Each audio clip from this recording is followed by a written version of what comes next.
gözümün nuru, güzel kızım. Ay mənim arzum, diləyim.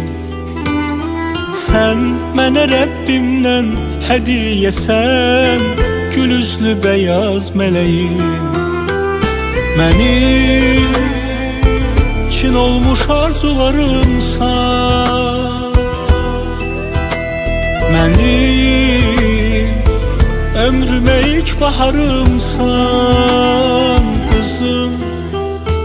Sən atanın ürəyi, göz bəbəyi, yerdə olan cənnətisən. Sən bizə göylərdən pay verilən Allah'ın emanetisən.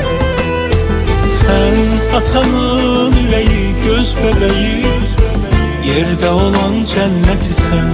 Kızım, sən bizə göylərdən